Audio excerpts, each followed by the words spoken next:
Ya, Assalamualaikum warahmatullahi wabarakatuh.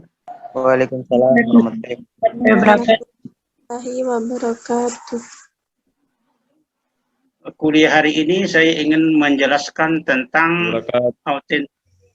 authentic assessment atau penilaian autentik atau penilaian sesungguhnya, atau dikenal juga alternative assessment atau penilaian alternatif.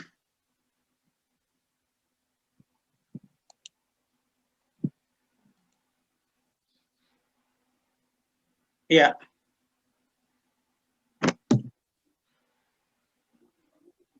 apa itu penilaian autentik?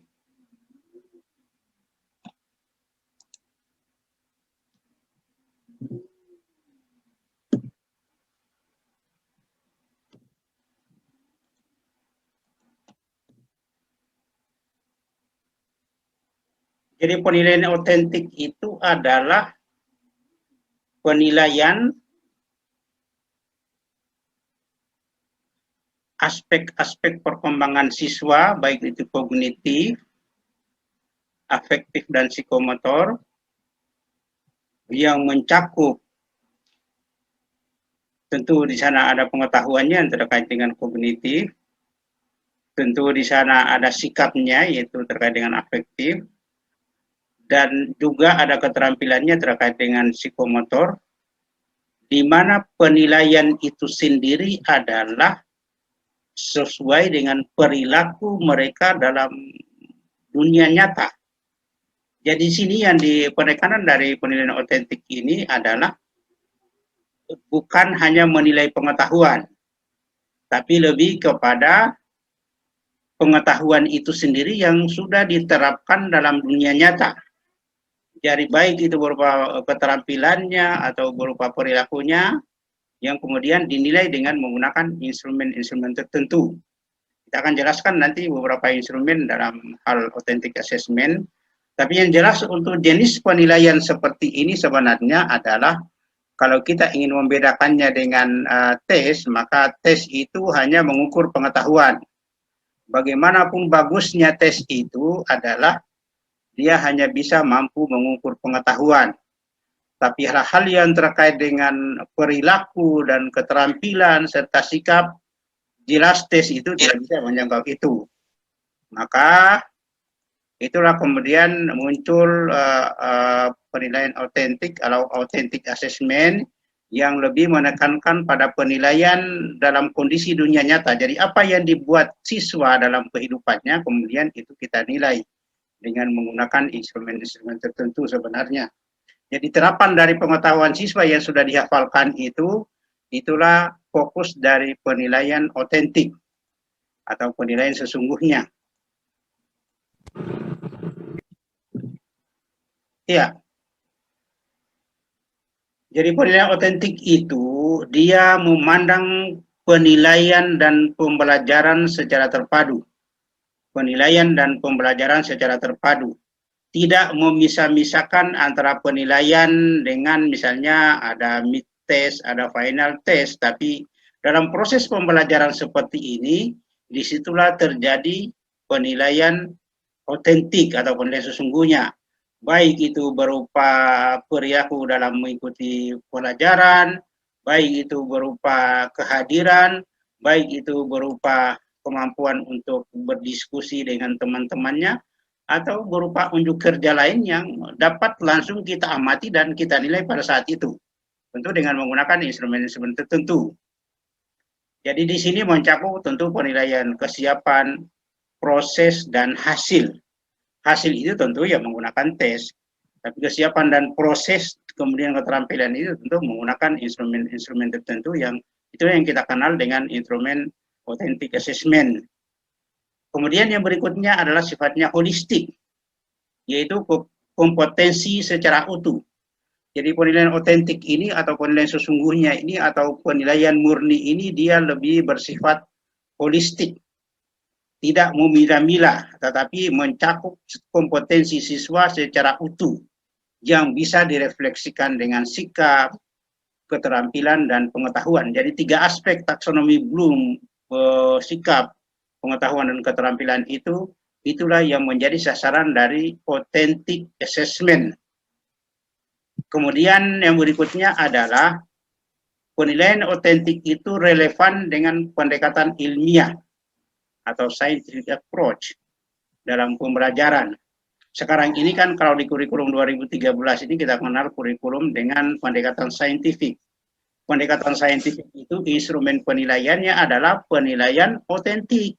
Jadi orang dinilai pada saat dia berbuat. Orang dinilai pada saat dia menampilkan sesuatu. Orang dinilai pada saat dia mengerjakan suatu proyek atau suatu unjuk kerja atau suatu produk tertentu. Kemudian kita nilai dengan menggunakan instrumen tertentu. Itu sasaran dari penilaian otentik. Kemudian yang berikutnya adalah penilaian otentik itu mencerminkan masalah dalam kehidupan nyata atau real life situation. Situasi dalam dunia nyata. Ini kan tidak mungkin dinilai dengan tes. Tapi dengan mengamati dia berbuat dalam dunia nyata, maka itulah sasaran dari penilaian otentik atau real life situation. Dia bekerja dalam situasi yang sesungguhnya, disitulah masuk penilaian otentik atau penilaian sesungguhnya. Dalam pengertian bahwa dengan adanya penilaian otentik ini, tidak hanya mengukur apa yang diketahui oleh peserta didik, tapi lebih menekankan kepada apa yang dapat dilakukan dan apa yang dapat dibuat oleh peserta didik. Catatannya di sini, tidak lebih menekankan kepada pengetahuan peserta didik, tetapi lebih mengarah kepada apa yang dapat dilakukan, apa yang dapat dibuat oleh peserta didik. Itulah penilaian otentik atau penilaian yang sesungguhnya atau penilaian murni.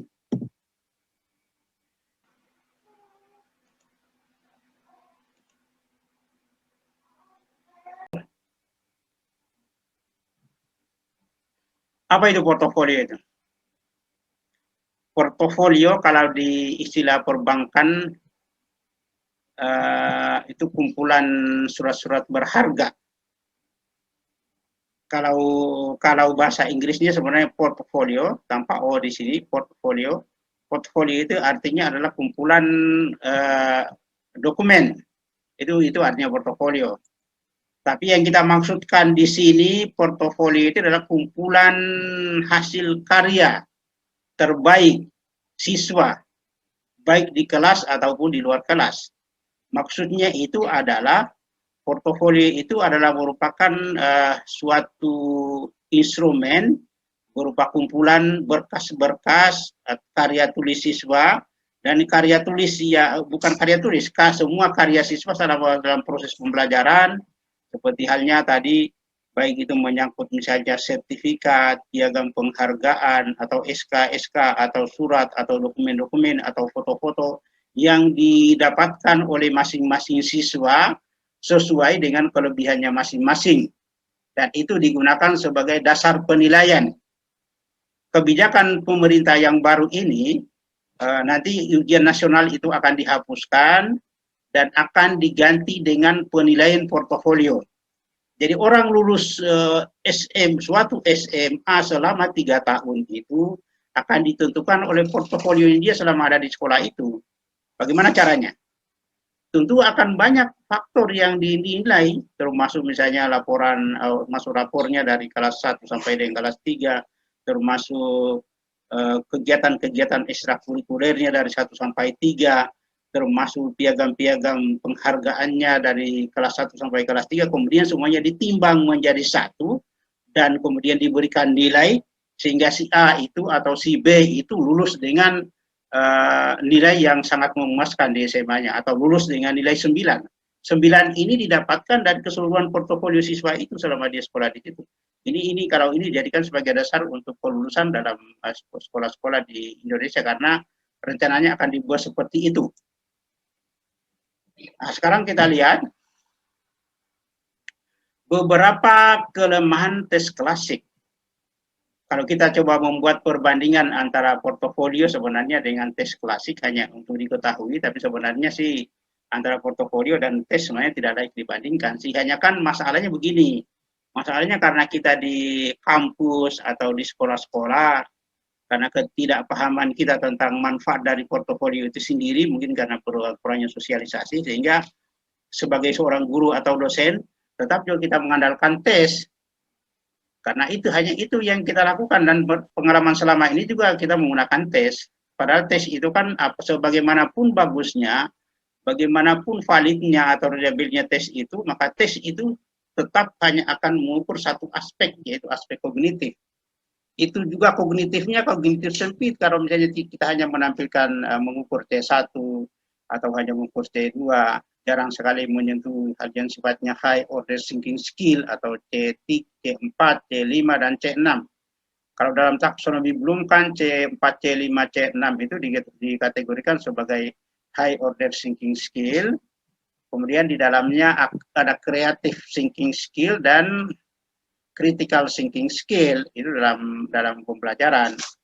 Nah, itu jarang sekali diukur oleh kita. Kenapa? Karena memang ketidakmampuan juga atau ketidakpahaman tentang teori-teori evaluasi. Nah, kita coba buat perbandingan, kendati pun kalau menurut saya sebenarnya antara portofolio dan tes itu tidak layak banding, karena portofolio kan jauh lebih unggul karena dia menyangkut semua aspek.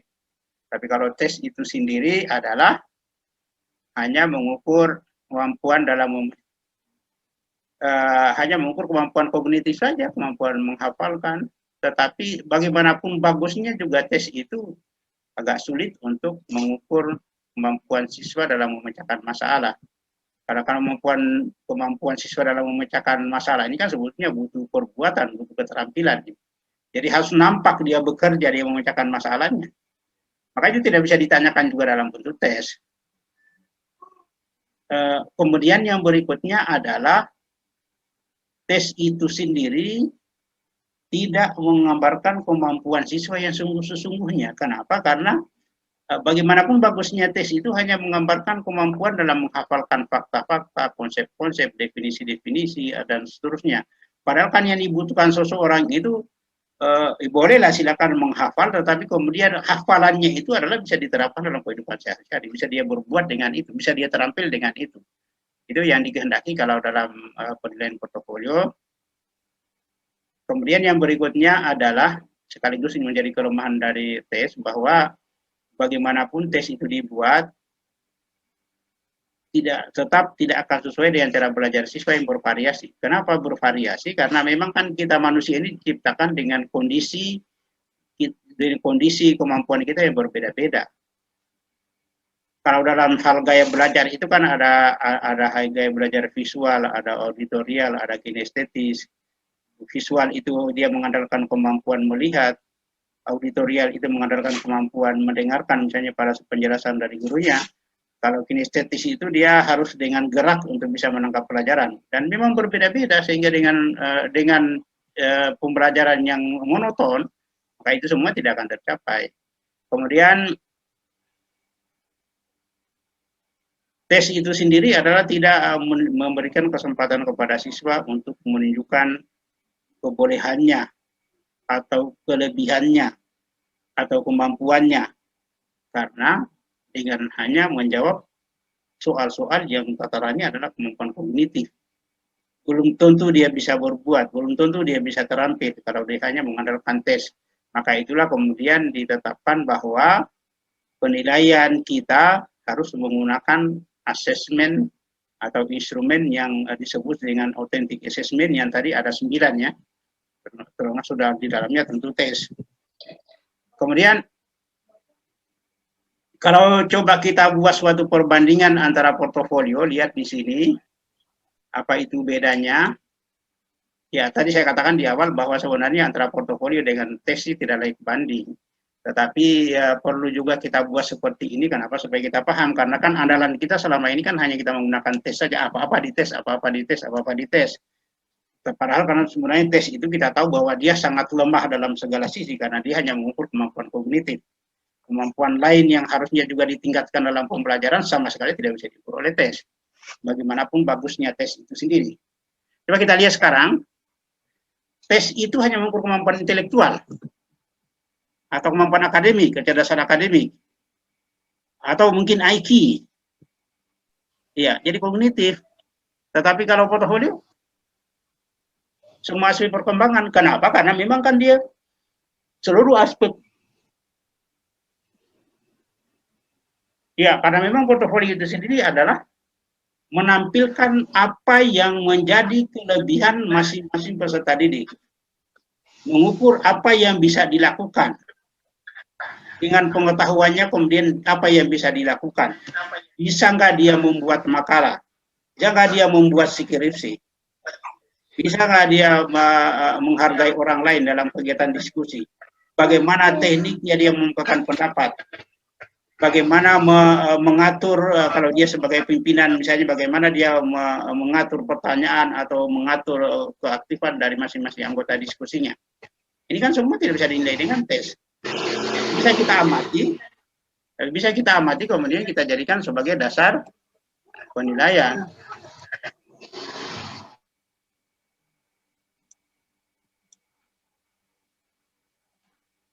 Kemudian tes itu adalah dibuat oleh guru, diteskan atau dilaksanakan oleh guru, kemudian diperiksa oleh guru, dinilai oleh guru dominan semuanya. Peranan siswa tidak sama sekali. Siswa paling hanya menjawab. Jawaban itu pun juga apapun yang dilakukan oleh guru, sudah itu juga nanti nilainya. Tetapi kalau portofolio, memang siswa yang kerja. Dia kumpulkan sendiri, dia cari sendiri fakta-faktanya. Ya kelemahannya sih kalau siswa aktif mungkin tentu dia akan banyak mendapatkan bukti-bukti portofolio, tapi yang pasif yang sama sekali tidak berbuat, tentu nanti portofolio sama sekali tidak terisi. Karena tidak ada kegiatannya di luar sama sekali, yang ada hanya datang sekolah dan kemudian menghafalkan pelajaran, mungkin nanti isi portofolionya hanya hasil tes. Mungkin kuis, mungkin mid test, kemudian final test, kemudian ujian final. Mungkin isinya hanya itu saja nanti portofolionya dia. Tapi ada siswa-siswa tertentu yang memang dia punya banyak keaktifan, dia juga ketua OSIS misalnya, kemudian dia juga ikut cerdas cermat dan dia dapat juara, semua ada buktinya, ada fotonya dan seterusnya. Nah, itu nanti akan tebal portofolionya. Dan itu yang akan lulus dengan nilai yang baik. Kemudian dari segi kriterianya bahwa ternyata kriterianya 1. Itu nanti kan dia dalam bentuk angka-angka itu 50, 60, 70 dan seterusnya. Tetapi kalau dalam hal portofolio itu ya kriteria sesuai capaian siswa. Dia akan beda-beda kriterianya dan sesuai dengan capaian dan sesuai dengan kemampuan. Sesuai dengan kelebihannya masing-masing. Ada siswa yang rajin mengumpulkan piagam-piagam penghargaan karena dia punya kecerdasan dalam hal cerdas cermat misalnya. Dari matematika. Dia ikut olimpiade, ada piagamnya, ada sertifikatnya. Itu semua nanti akan berbeda antara siswa satu dengan siswa lain. Jadi ingat ini, nanti portofolio ini nanti kalau ini digunakan sebagai dasar penilaian, antara satu siswa dengan siswa lainnya tentu berbeda yang dikumpulkan. Sesuai dengan kelebihannya masing-masing. Beda dengan tes, tesnya sama semua. Ya itu sama semua, tetapi tidak berarti tes kemudian tidak digunakan ya. Nanti tes itu adalah salah satu bagian dari isi portofolio. Kalau tadi kita lihat dia nomor 9.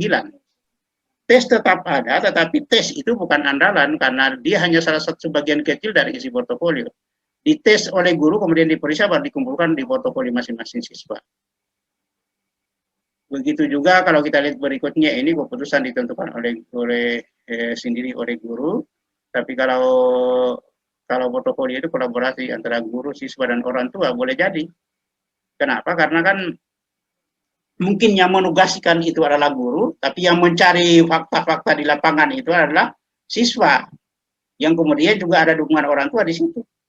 Setiap ada kegiatan di luar sana, yang ada kaitan dengan pelajaran tertentu diikuti oleh siswa. Makanya pada saat kita dulu waktu memeriksa portofolio guru-guru, jadi guru-guru itu hanya harus aktif ke sana kemari untuk mencari pendukung portofolionya. Harus ikut seminar, harus ikut diskusi, harus menulis, dan seterusnya. Mungkin nanti kalau mahasiswa diterapkan seperti ini juga akhirnya harus banyak kegiatan. Tidak bisa orang hanya mengandalkan kemampuan menghafal. Karena itu juga nanti tidak akan membuat dia baik nilainya. Tapi akhirnya yang harus berburu ke sana kemari untuk mengikuti seminar-seminar, karena seminar itu tinggi nilainya. ya sertifikat seminar atau piagam seminar tinggi nilainya. Apalagi dia membawakan makalah itu sangat tinggi nilainya. Apalagi kemudian makalahnya juga diterbitkan di jurnal itu juga tinggi nilainya, dan dia punya kelebihan sendiri di situ karena dia bisa menulis. Ini kelebihan dari penilaian portofolio. Kalau tadi kalau tes kan satu kriteria dia. Kemudian kalau tes itu dia pasti yang dinilai hanya hasil belajar, pasti. Tetapi kalau portofolio, kemajuan dan hasil tentunya. Tapi proses-proses pada saat kita mengajar seperti ini, dia datang terlambat, itu bagian dari penilaian. Hadir tepat waktu, catatannya bagus, rapi, itu nanti bagian dari penilaian portofolio, untuk mendukung portofolio. Jadi apapun yang kalian buat, ada kaitan dengan mata kuliah saya, maka itu semua akan menjadi bagian dari penilaian. Jadi semuanya dihargai. Kalau dites kan hanya tes saja nilai. Kalau tesnya hancur, ya hancur. Kalau tesnya bagus, ya bagus. Padahal tes itu kan kita tahu dia hanya mengukur aspek kognitif. Hanya satu kemampuan saja yang diukur. Tapi aspek afektif dan psikomotor itu tidak pernah bisa disentuh dengan tes. Jadi kalau misalnya ternyata hanya mengandalkan tes, berarti ya sebenarnya ada kesalahan itu dalam pendidikan kita. Itu boleh jadi pelanggaran hak asasi itu sebenarnya. Tapi kan kita juga tidak pernah ditutup karena mereka tidak paham, karena saya kebiasaan selama ini hanya dengan tes. Kita juga di perguruan tinggi kan modelnya begitu. Katanya KKN, KKNI. KKN apa itu? Kurikulum, ya, kurikulum standar di perguruan tinggi. Tapi ya tetap juga kita mengandalkan model seperti itu. Kenapa? Karena memang kondisinya begitu. Artinya sepertinya yang membuat aturan itu ya tidak sungguh-sungguh juga. Dia hanya menyampaikan, kemudian juga tidak pernah diikuti dengan pelatihan misalnya, tidak pernah juga diikuti dengan apalah kegiatan-kegiatan yang untuk memahamkan orang tentang itu, sehingga nanti akan menjadi seragam tentang pemahaman bagaimana caranya evaluasi pembelajaran, baik itu di sekolah menengah ataupun di perguruan tinggi. Kita lihat berikutnya ini penilaian terpisah dari proses pembelajaran. Misalnya hari ini berakhir pembelajarannya, minggu depan kita ujian. Kalau dengan portofolio tidak. Kalau kita menggunakan portofolio, penilaian terintegrasi dengan pembelajaran. Sekarang saja datang kuliah ini kan bagian dari penilaian. Memang orang harus hafal 100, tidak baru dulu. Tapi kalau dengan kerajinan juga sekarang mengisi daftar hadir, datang tepat waktu, catatan kuliahnya juga bagus, itu bagian dari penilaian portofolio. Yang penting intinya itu ada buktinya, ada faktanya. Ikut-ikut kegiatan di luar sana, misalnya jadi remaja masjid, kemudian tukang azan, itu ada kaitan dengan agama. Sepanjang itu ada keterangan, ada foto, ada dokumen, ada rekomendasi dari siapa begitu, itu ada nilainya semua. Selama ini kan tidak pernah ada, tidak pernah ada.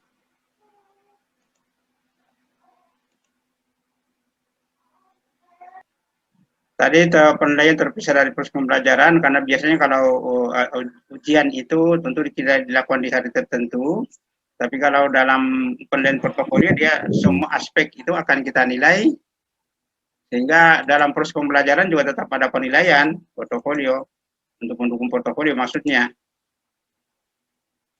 Kemudian dilakukan pada akhir program pembelajaran, biasanya ada dilakukan ujian, tapi kalau ini dalam proses pembelajaran itu digunakan penilaian portofolio.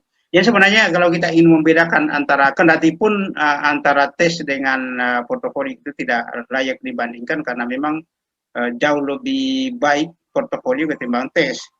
Tapi maksudnya karena selama ini kita hanya mengandalkan tes, saya coba buatkan perbandingan seperti ini supaya kita pahami. Selanjutnya, ya, portofolio adalah kumpulan hasil karya siswa. Ya, kumpulan hasil karya siswa tentu yang dimaksudkan adalah karya terbaik yang dilakukan oleh masing-masing siswa sesuai dengan kelebihan masing-masing siswa itu sendiri. Yang kalian lebih terkait dengan keterampilannya, atau mungkin dia hanya lebih terkait dengan kemampuan kognitifnya, sehingga isi portofolio hanya hasil tes. Tapi ada juga yang terkait dengan perilaku, ada juga terkait dengan kegiatan-kegiatan ekstrakurikuler yang memang siswa itu menjadi kelebihannya dia. Disitulah orientasi dari penilaian portofolio. Tentu nanti kita akan menggunakan banyak instrumen di dalamnya, karena dia merupakan kumpulan berkas. Ya, asesmen portofolio itu difokuskan pada dokumen tentang kerja peserta didik yang produktif. yang kemudian dibuktikan dengan semacam sertifikat atau mungkin piagam atau mungkin foto-foto atau mungkin dokumen-dokumen lain berupa surat tugas atau SK kalau misalnya di sekolah karena dia ikut misalnya olimpiade. Semua itu nanti akan menjadi bukti pendukung dari portofolio. Kemudian bagi guru, portofolio menyajikan wawasan tentang banyak segi perkembangan peserta didik dalam belajar. Entah itu masuk cara berpikirnya, entah itu pemahamannya terhadap pelajaran, entah itu kemampuan untuk mengaplikasikan atau menerapkan gagasan-gagasan atau idenya, entah itu kelebihan atau kelemahan siswa, atau mungkin juga termasuk sikap terhadap mata pelajaran, atau perilakunya terhadap mata pelajaran, atau perilakunya terhadap pelaksanaan pembelajaran di kelas, dan seterusnya. Semua itu adalah menjadi bukti bagi guru dalam hal menilai atau mengembangkan portofolio siswa. Kemudian isi dari dokumen portofolio itu apa sih? Isi dari asesmen portofolio di sini kita coba identifikasi, yaitu hasil berupa proyek atau mungkin berupa penyelidikan atau investigasi, atau mungkin berupa bukti-bukti praktek di laboratorium. Semuanya itu kan nanti harus ada bukti, tapi ada foto-fotonya, ada dokumennya dan seterusnya, karena nanti yang banyak dinilai dalam portofolio ini yang dikumpulkan dalam map berupa portofolio ini adalah bukti-bukti dokumen itu sendiri. Jadi kalau dia berbuat banyak tetapi sama sekali tidak ada buktinya juga tidak bisa dinilai. Maka itu yang dikejar adalah buktinya. Kalau ikut seminar, kalau ikut kegiatan apa, mana buktinya? Itu yang dijadikan sebagai dokumen portofolio. Kalau ikut kegiatan olimpiade, mana buktinya? Mungkin nanti berupa SK penugasan dari kepala sekolah, itu menjadi bukti. Kalau dia dapat juara, mungkin ada semacam piala dari panitia dan ada fotonya, itu bukti bahwa memang dia ada seperti itu. Ada dokumen-dokumennya, ada fotonya, ada penghargaannya dan seterusnya. Semuanya bukti. Jadi bukti itu juga harus disahkan, misalnya ditandatangani oleh guru pada saat kita, atau ditandatangani oleh panitia pada saat kita mengikuti suatu kegiatan tertentu. Tentu nanti kan ada buktinya bahwa dia sebagai juara 1, juara 2, juara 3 dan seterusnya, dan itu menjadi bukti penilaian portofolio, dan itu nilainya sangat tinggi kalau kegiatan-kegiatan seperti itu. Sehingga memang betul-betul dengan penilaian seperti ini akan terlihat seberapa hebat seseorang itu dalam hal tertentu.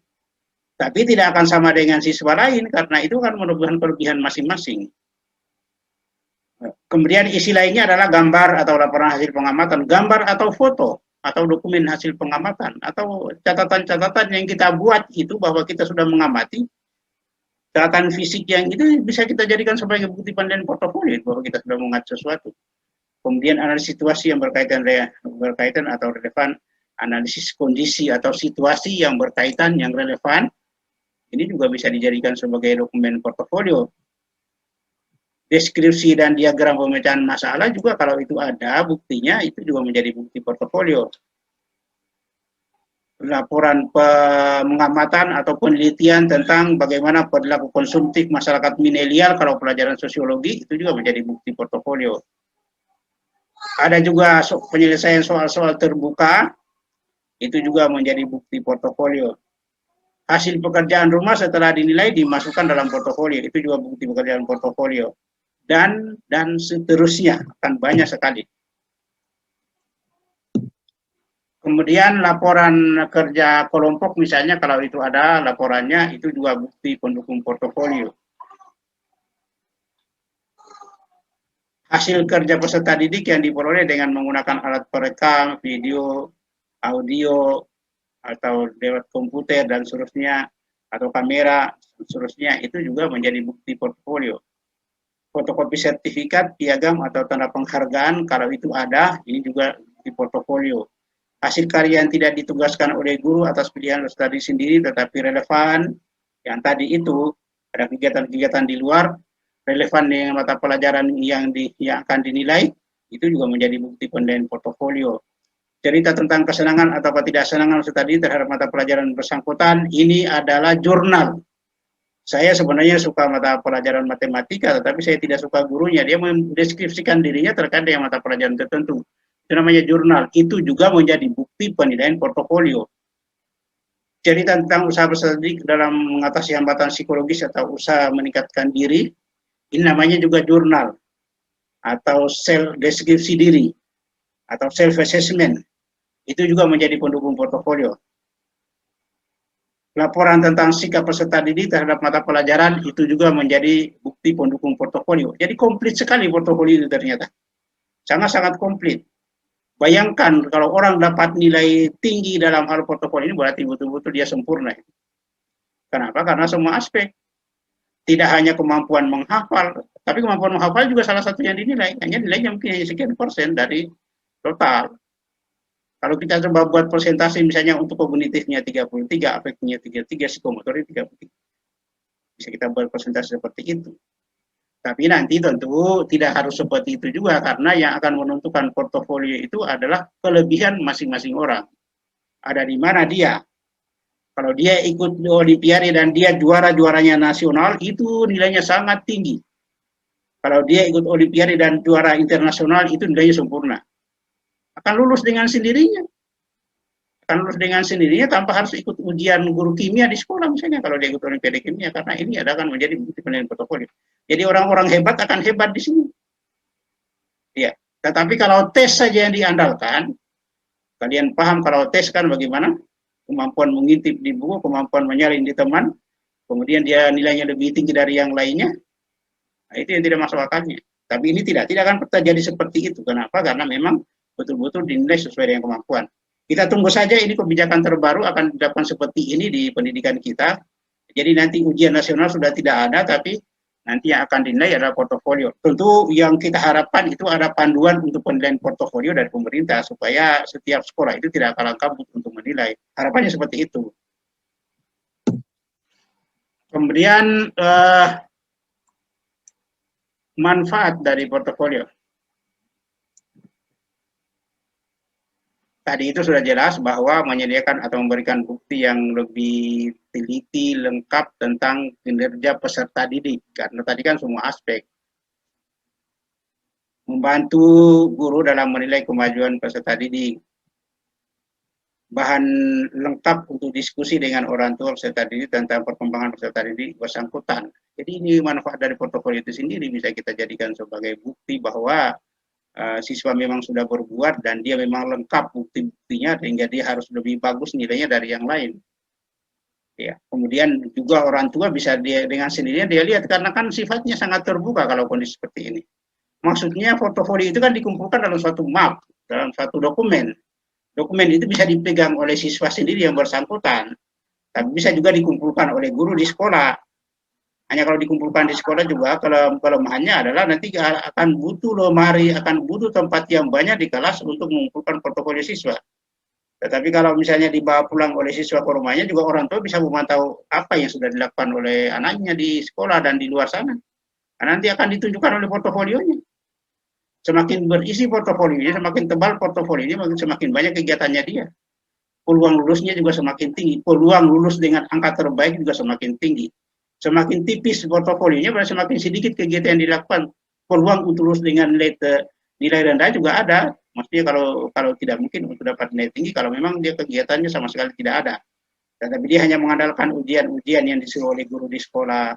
Kalau ada tes dia ikut tes, kalau ada tugas dia kerja tugas. Tapi tidak ada sama sekali yang lain yang ditemukan sendiri sesuai dengan kelebihannya. Makanya juga nilainya akan rendah. Jadi kita akan melihat orang yang kerjanya hanya kutu buku, hanya menghafalkan fakta konsep, nanti nilainya dia tidak akan bagus. Tapi kita melihat orang yang aktif, yang banyak kegiatan sana sini, mana kemampuan kognitifnya tidak terlalu bagus, dia yang akan dapat nilai bagus kalau dia menggunakan portofolio. Ini kelebihannya. Jadi orang dinilai sesuai dengan kelebihannya masing-masing kalau menggunakan ini. Ini pasti orang setuju ya, kalau menggunakan cara seperti ini. Tetapi ada juga kelemahannya. Kelemahannya adalah tergantung pada kemampuan peserta didik.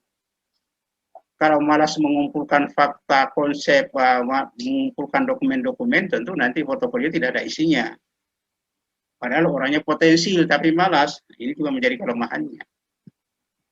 Kemudian bagi guru juga butuh banyak waktu. Ini yang sering dijadikan sebagai alasan ini. Dijadikan sebagai alasan bahwa kalau harus mengumpulkan seperti itu, bagaimana cara menilainya. Tapi bisa dicari waktu untuk menilai. Biarkan siswa dibawa pulang ke rumahnya, tapi kemungkinan kita review portofolio itu bisa saja dalam 1 semester 2 atau 3 kali. Misalnya kita butuh untuk nilai mid-test, panggil siswa untuk kita review bersama apa isi portofolionya. Kita butuh untuk final, panggil lagi siswa untuk bawa portofolio kita nilai bersama. Jadi itu saja dinilai nanti. Itu saja. Dokumen-dokumen. Tetapi dengan catatan bahwa begini harus disampaikan ke siswa, begitu dia mendapatkan bukti pendukung dari portofolio itu, maka harus disampaikan oleh guru untuk dinilai dan dikasih catatan. Tidak boleh seenaknya dia mengumpulkan sana sini tanpa ada persetujuan dari guru, karena belum tentu juga dia ini. Belum tentu benar apa yang dikumpulkan oleh dia. Jadi begitu ada suatu hal yang terkait dengan pelajaran itu dan harus di-ACC oleh guru, dikasih nilai, baru kemudian dikumpulkan oleh siswa di portofolio masing-masing. Jadi sudah diparaf oleh gurunya. Ya, tapi ini kan sekaligus menjadi kelemahan bahwa memang kalau nanti harus menilai dengan menggunakan portofolio, maka nanti masing-masing siswa akan membawa portofolio yang tebal sekali, sehingga butuh waktu yang lama bagi guru untuk menilai. Tapi kan tidak harus guru, karena kan orang juga semua bisa menilai. Tinggal kita berikan panduan untuk menilai, siswa dinilai dirinya sendiri. Tugas kita tinggal mereview sepintas selalu. Benar nggak penilaiannya dia? Bisa saja kita akali seperti itu. Di negara-negara maju sebenarnya kalau portofolio ini saya lihat ini sejak tahun 80-an malah sudah digunakan. Kalau kita di Indonesia sampai sekarang sudah dianjurkan kurikulum, tapi kita juga tidak tahu apa yang harus kita lakukan dengan ini. Saya mudah-mudahan ke depan nanti penilaian sudah seperti ini, sehingga kita akan banyak melihat orang-orang yang kreatif, kritis dengan portofolio ini sendiri. Kita banyak melihat orang-orang cerdas dengan portofolio karena memang dia bekerja, dia berbuat. Itu maksudnya. Kemudian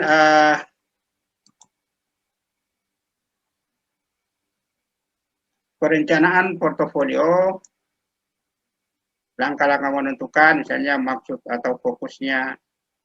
Jadi ini bisa disepakati di awal ini sebelum pelaksanaan pembelajaran terkait dengan pembelajaran yang kita bawakan, misalnya kita mengajar ekonomi, maka nanti kita buat kesepakatan dengan siswa, kita sampaikan poin-poin apa yang harus dikumpulkan oleh dia di awal, supaya nanti yang dikumpulkan itu benar sesuai dengan yang kita inginkan.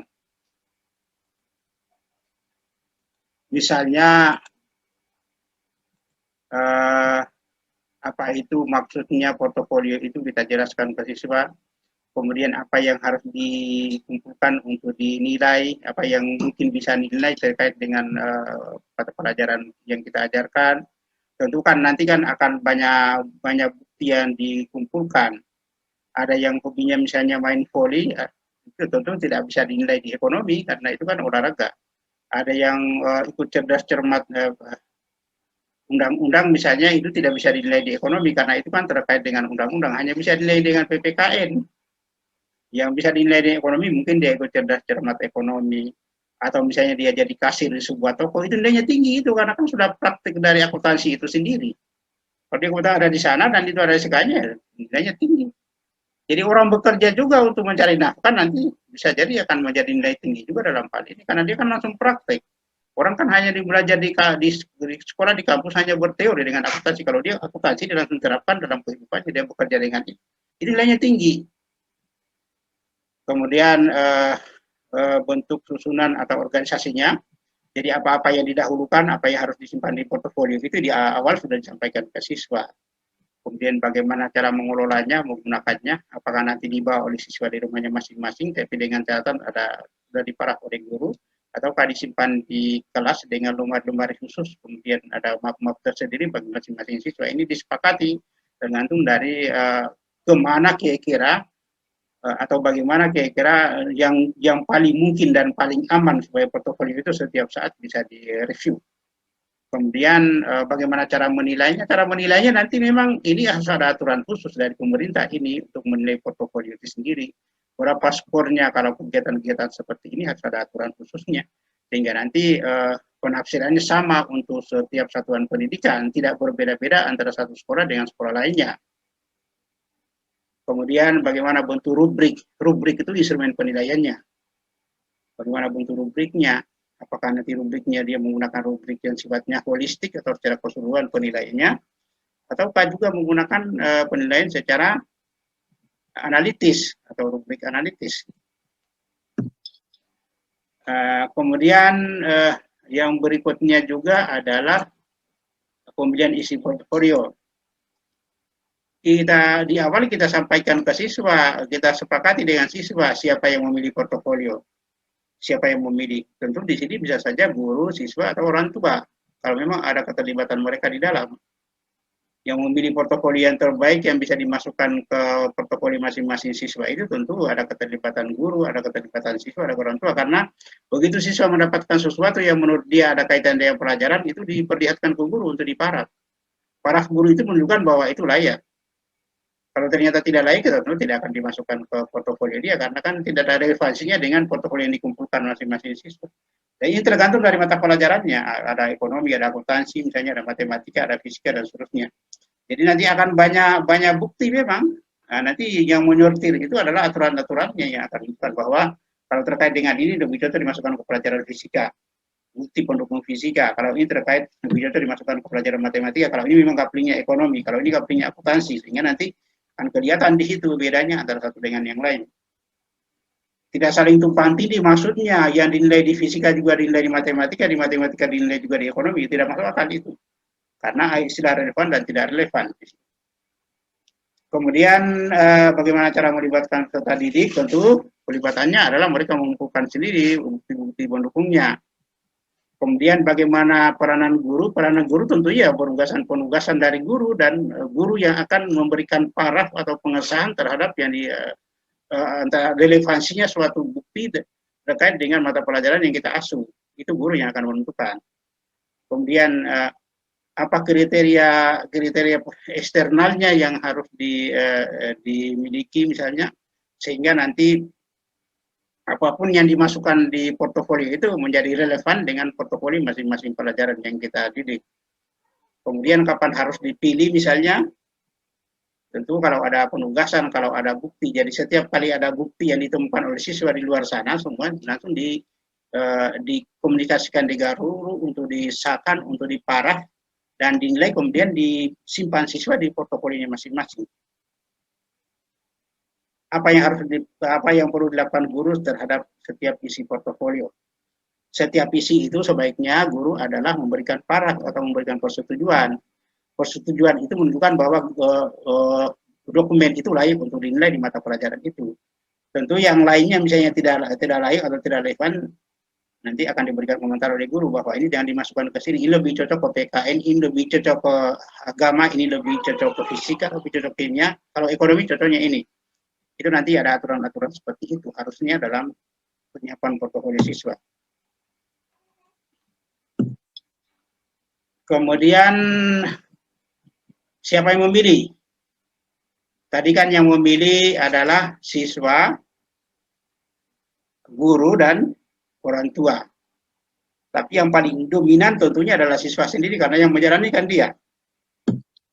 Kemudian keunggulan dari penilaian portofolio itu sendiri adalah menunjukkan kemajuan belajar siswa, pasti, karena di situ akan terlihat dalam segala aspek perkembangan itu akan tergambar di portofolio siswa. Kemudian tentu yang dimasukkan di portofolio itu adalah hasil karya terbaik. Artinya kalau kita membuat makalah, konsep-konsepnya apa semua tidak usah dimasukkan. Tetapi hasil finalnya itulah yang menjadi dokumen portofolio, kemudian disimpan di portofolio setelah ada persetujuan dari guru.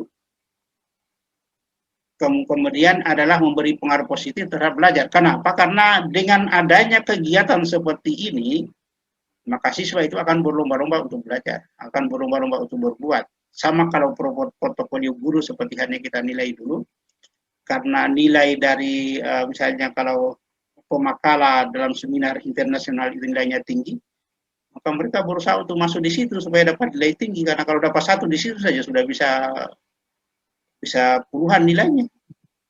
Ya, orang akan berusaha seperti itu nanti. Misalnya kalau ada seminar-seminar di kampus, Paling kan yang itu tuh hanya aktivis, tapi dengan adanya kegiatan, dengan adanya portofolio, maka semua akan ramai. Kenapa? Karena dengan seminar itu kemudian kita akan mendapatkan sertifikat, dan sertifikat itu kemudian kita gunakan sebagai dasar penilaian portofolio. Kan terjadi seperti itu, dari orang nanti akan berupaya bagaimana caranya supaya skor portofolionya, supaya portofolio yang terisi dan supaya skornya memungkinkan untuk mendapat nilai terbaik. Kemudian memberi pengaruh positif terhadap belajar tentunya, lebih memotivasi untuk berbuat orang, tidak hanya berteori. Kemudian siswa bekerja sesuai kemampuan masing-masing, sesuai dengan kelebihan masing-masing.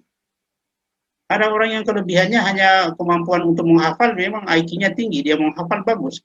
Ya mungkin nanti dia akan menonjol di tes dia. Tapi kerja lain dia sama sekali nol, ya tidak akan bagus juga.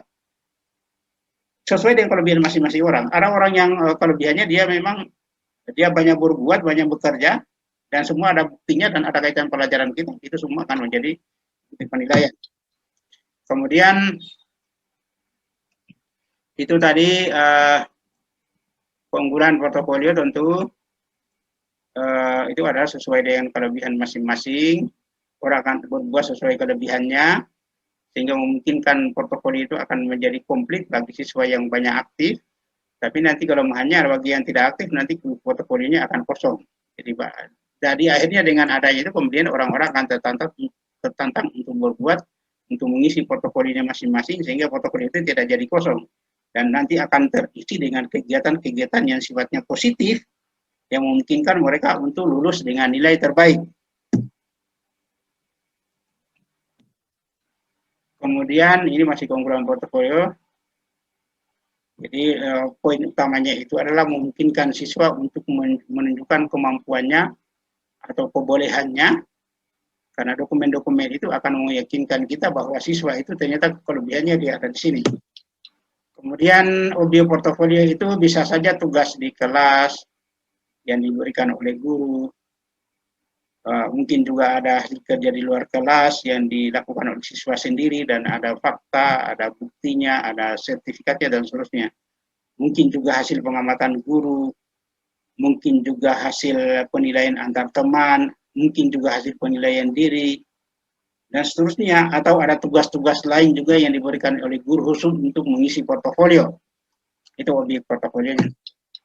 Kemudian ini contoh isi portofolio, tugas karya siswa di kelas, mungkin ada makalah, ada laporan penelitian, misalnya tadi pengamatan-pengamatan di sosiologi misalnya, ada hasil pengamatan, ada sertifikat, ada piagam penghargaan, ada buku tugas, ada buku catatan, ada hasil tes, ada foto gambar, ada daftar hadir, ada hasil rekaman, dan sebagainya. Lihat, ini adalah isi dari portofolio. Jadi memang portofolio itu sangat-sangat komplit untuk digunakan sebagai dasar penilaian dalam pembelajaran kita. Kemudian karakteristik penilaian portofolio ini pertama adalah tentu dari berbagai sumber, tadi kan sesuai kelebihan masing-masing. Kemudian mengutamakan kelebihan siswa, sifatnya otentik atau otentik assessment. Kemudian waktunya itu adalah ekstra, dinamis, generalisasi,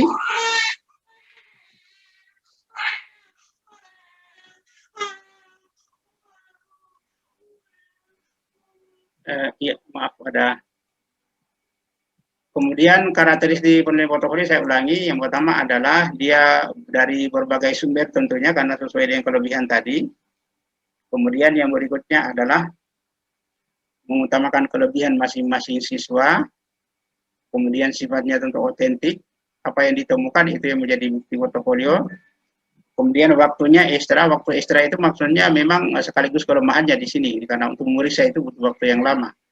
Kemudian dia dinamis, setiap saat bisa berkembang sesuai dengan capaian. Generalisasi memang ini nanti akan menjadi kelemahannya karena tidak bisa digeneralisasi secara umum, tergantung dari capaian masing-masing siswa. Kemudian dia bersifat integral dalam pembelajaran, bersifat perorangan karena sesuai dengan kelebihan tadi kita sudah jelaskan. Kemudian beragam tujuan baik kognitif, afektif, dan psikomotor. Itu portofolio. Kemudian seterusnya, ya, Ada dua teknik penilaian yang dilakukan untuk menilai portofolio siswa, yaitu yang pertama adalah rubrik holistis dan rubrik analitis.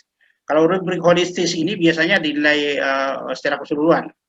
Apa-apa yang ada di dalam, biasanya yang melakukan penilaian adalah guru, tapi siswa juga kan ada. Hanya nanti akan ada di portofolio masing-masing itu nanti akan ada semacam rubrik yang disimpan, yang nanti orang bisa menilai sendiri sesuai dengan apa yang dia capai. Itu namanya rubrik analitis. Nanti juga guru dengan keterampilannya bisa saja dia menilai secara holistis, secara keseluruhan dari segi isinya sepintas lalu, kemudian dia bisa menilai berapa skor yang bisa diberikan. Tapi yang paling benar sebenarnya kalau untuk penilaian portofolio ini adalah ada semacam rubrik yang disimpan di portofolio masing-masing, sehingga tugas kita sebagai siswa atau sebagai guru adalah tinggal mengecek kalau masuk ini, kalau menemukan sertifikat skalanya misalnya nasional dan juara 1 nilainya sekian. Kalau menemukan sertifikat misalnya skalanya sekolah nilainya sekian. Nanti akan ada panduan seperti itu. Sehingga tugas kita sebagai seorang siswa ya setiap saat bisa kita mengetahui sudah berapa sih capaian saya di portofolio saya ini. Jadi bisa seperti itu. Jadi rubriknya tadi ada penilaian rubrik penilaian berisi nilai dan komentar. Kemudian ada juga nanti alasan guru untuk memberikan nilai tertentu. Nanti akan ada ini sebenarnya. Harusnya ada disepakati bersama atau diatur secara nasional, sehingga masing-masing sekolah itu tidak membuat penafsiran sendiri. Ada buku khusus tentang bagaimana caranya menilai portofolio siswa. Harusnya seperti itu. Harusnya seperti itu. Mudah-mudahan ke depan nanti akan dibuat oleh pemerintah supaya nanti betul-betul apa yang kita kehendaki dengan penilaian portofolio ini, karena jaminan untuk kualitas pendidikan sebenarnya ada di sini. Karena orang-orang betul-betul bisa berbuat, bisa bekerja sesuai dengan apa yang dia lakukan. Bukan kemampuan menghafalnya seperti halnya pendidikan kita sekarang. Ini contoh penilaian, salah satu contoh penilaian portofolio, misalnya semacam skala ini. Diskusi, partisipasi dalam diskusinya kita kasih nilai 4. Ini salah satu contoh saja. Kemudian komentar orang tua, komentar guru. Maksudnya setelah dinilai di kelas, kemudian nanti orang tua kan dia menilai juga, dia komentari bagaimana ini. Kemudian ini juga contoh instrumen penilaian portofolio kompetensi dasar membuat karangan singkat. Pemilihan katanya bagaimana, sistematikanya bagaimana. Ini nanti akan tentu akan dikembangkan sejumlah indikator tertentu. Kemudian rekapitulasi tugas peserta didik, portofolio, jenis tugas peserta didik, ini penilaiannya juga ini. Ini contoh penilaiannya. Saya kira itu untuk portofolio cukup panjang juga penjelasannya, tapi poin utamanya di sini adalah penilaian portofolio itu penilaian yang menggunakan kumpulan berkas untuk menunjukkan kelebihan masing-masing siswa. Jadi portofolio ini lebih pas untuk menilai siswa sesuai dengan kelebihannya masing-masing, sesuai dengan usahanya masing-masing. Jadi antara satu siswa dengan siswa lainnya nanti tidak akan sama, tergantung dari kelebihannya. Nanti kelemahannya adalah memang untuk digeneralisasi secara umum tidak mungkin. Karena apa? Karena kelebihan siswa itu antara satu dengan yang lain berbeda-beda. Tapi nanti di sini betul-betul kita akan menunjukkan bahwa ternyata siswa ini betul-betul aktif, bisa berbuat. Menghafalnya juga, kognitifnya juga bagus, dibuktikan dengan nilai-nilai tesnya. Tapi kinerjanya juga bagus, dibuktikan dengan berbagai upaya di luar sana yang ada sertifikat, ada piagam penghargaan, ada dokumen-dokumen lainnya. Sepanjang itu ada dokumen, itu akan terlihat pada masing-masing portofolio siswa. Jadi ini sebenarnya merupakan jenis penilaian yang paling komplit dan paling sempurna. Mudah-mudahan ke depan nanti pemerintah kita mengupayakan jenis penilaian seperti ini, sehingga nanti orang-orang akan muncul siswa-siswa yang kreatif di sekolah-sekolah kita. Bukan siswa-siswa yang kreatif hanya membaca, tapi kreatif bekerja maksudnya. Inilah yang diharapkan dalam portofolio. Saya kira untuk penjelasan tentang portofolio cukup. Mungkin kita sudah butuh banyak waktu, tapi memang kalau menjelaskan tentang ini kelihatannya ya lumayan banyak juga materinya, tapi intinya saya berharap kalian bisa paham apa yang dimaksud dengan portofolio sendiri, sehingga nanti tidak bertanya-tanya, karena kalian calon guru, saya berpikir nanti kalian akan berhadapan dengan ini pada saat masuk di sekolah. Ada pertanyaan?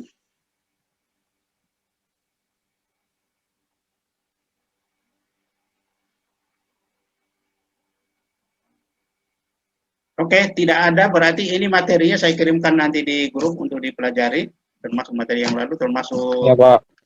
termasuk PowerPoint-nya ini nanti saya kirimkan untuk dipelajari di copy masing-masing supaya nanti bisa disimpan, sehingga karena nanti tetap kita akan ada tugas, akan ada ujian tentunya, karena pun online tapi harus ada tugas-tugasnya. Insya Allah nanti setelah ini saya edit videonya ini baru saya kirimkan di grup untuk dipelajari. Ada yang bertanya? Iya, Pak. Ada yang bertanya? Silakan, ada usul, ada saran?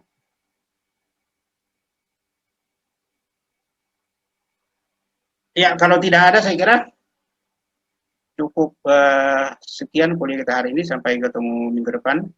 Assalamualaikum warahmatullahi wabarakatuh. Waalaikumsalam warahmatullahi wabarakatuh. Warahmatullahi wabarakatuh.